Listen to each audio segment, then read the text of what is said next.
find that picture, please, please. And pray for me and my mama and my siblings and my family. We not doing well. I lost my sister today.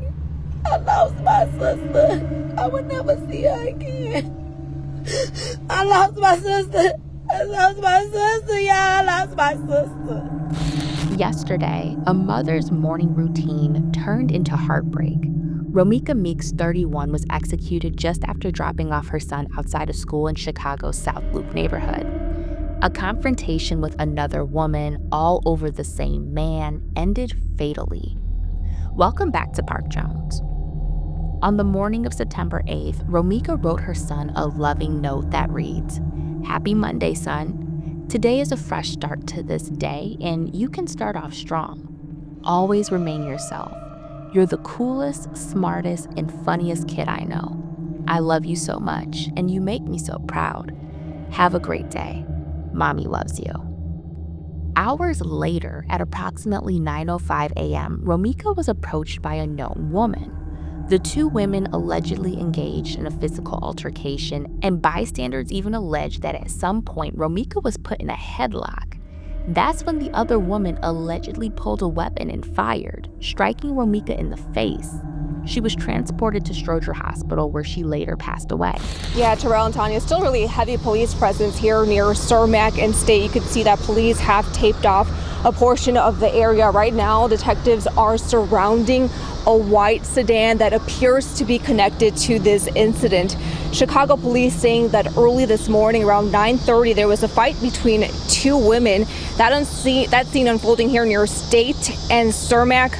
One of the women allegedly pulled out a gun and shot the other woman in the face. The 31-year-old victim was taken to the hospital and later died. Now, the suspect has been taken into custody, and Chicago police say this is still a very ongoing investigation. This attack wasn't random, okay? It was personal. The confrontation was the result of a love triangle, and the women were linked to the same man, Romeca's ex-boyfriend, known online as Carlos Lososway, whatever. And he was present at the scene. Now, on his Facebook page, he made a post stating that it was the worst day of his life. But the internet said, whoa, whoa, whoa, hold your horses, because remember when I said there are allegations that Romeca may have been in a headlock? Well, it's alleged that he was the one who put her in a headlock. So again, this is all alleged. We don't know the facts just yet, but more than one bystander at the scene made sure to tell police multiple times that he was involved in this and that he allegedly added fuel to the fire and did not try to defuse the situation between the women.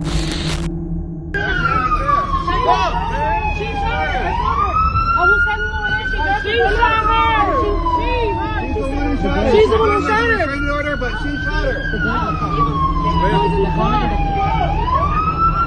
my fucking God!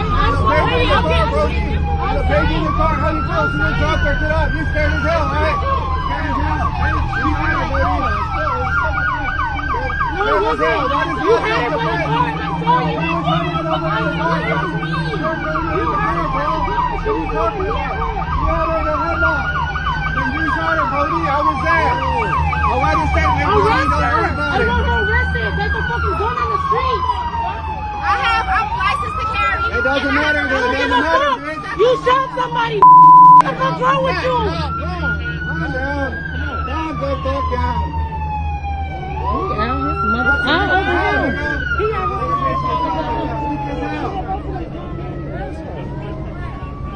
She put the gun in the car.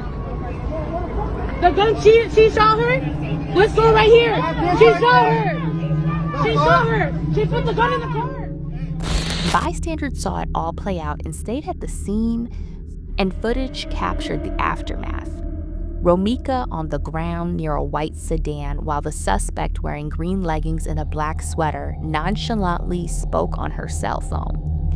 Bystanders on the scene reacted with shock and outrage, yelling at police, begging them to arrest the suspect.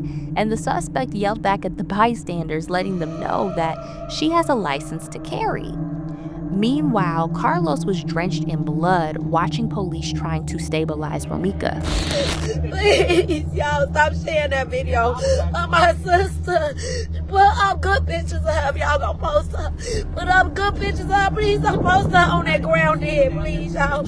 I swear to God, it's the worst day of my life. I ain't looking for no sympathy, but I'm asking y'all to please.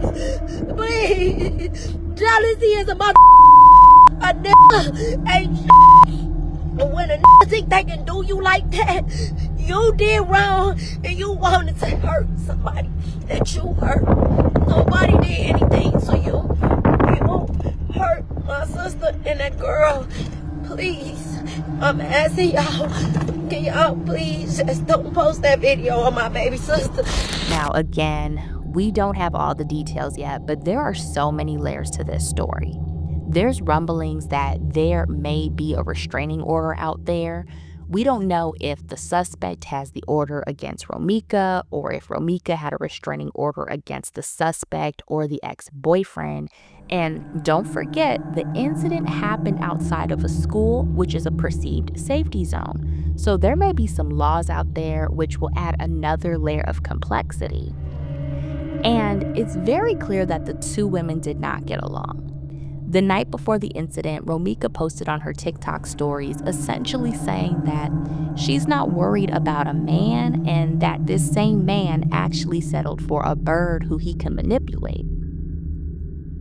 We don't know who she was talking about, but given the circumstances, we can only assume she was probably throwing shade at the suspect.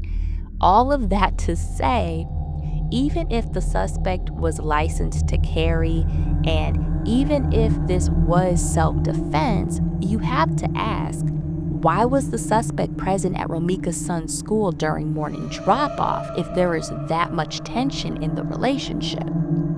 Because when I don't like someone, I don't go out of my way to be in their presence at all, especially in a situation where I may be provoking them, let alone 8 or 9 in the morning at their child's school.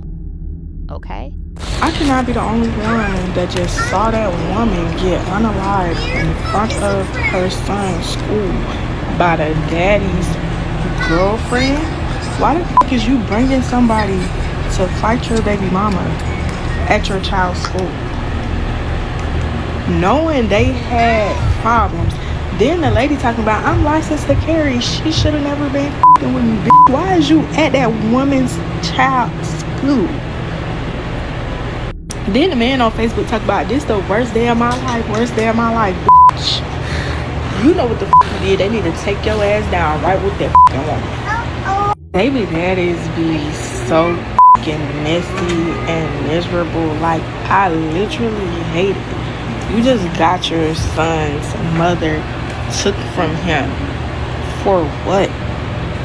For what? And then, like, why the f*** do the girlfriends be having beef with the baby mama? You got the nigga, but do you want my baby too? Like, what? And this leads me to my next point. Listen carefully. These baby mama, baby daddy relationships are toxic. By no means am I blaming Romeca for anything that happened to her, but the fact that she gave birth to this man's son only to allegedly be put in a headlock moments before her death is utterly tragic. And don't forget, the bystanders also alleged that he was fanning the flames and not trying to defuse the situation. This level of betrayal is absolutely disturbing. We all don't have to get along, but there should be a level of respect for your son's mother. And I forgot to mention that people close to Romeca allege that the suspect also has a child with the baby daddy. So again, this adds another layer to the story.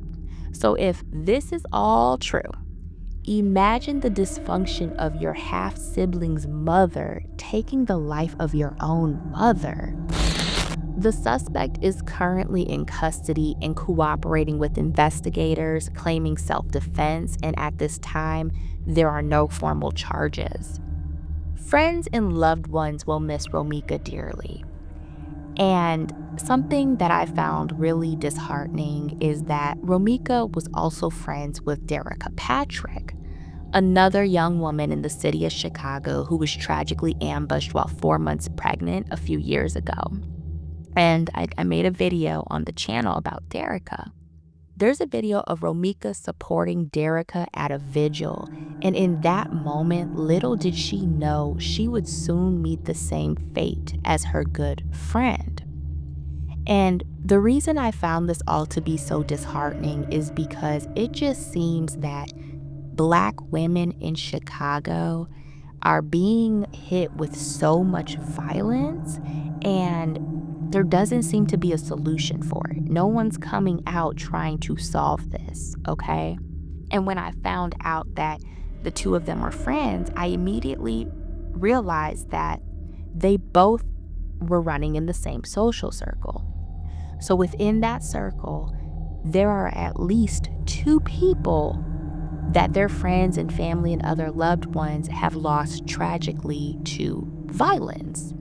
And I think this is how trauma kind of snowballs, especially in a city like Chicago, where it just seems like people know multiple people who have been tragically taken, right? And when you have all this trauma, it builds, and it made me realize that a lot of people in the city of Chicago probably don't have the right tools to get through this trauma because it seems like it's never ending. Anyways, please be sure to keep Romeca, her son, and her loved ones in your prayers. This story was incredibly disheartening and tragic, and I'm utterly disgusted by the entire situation.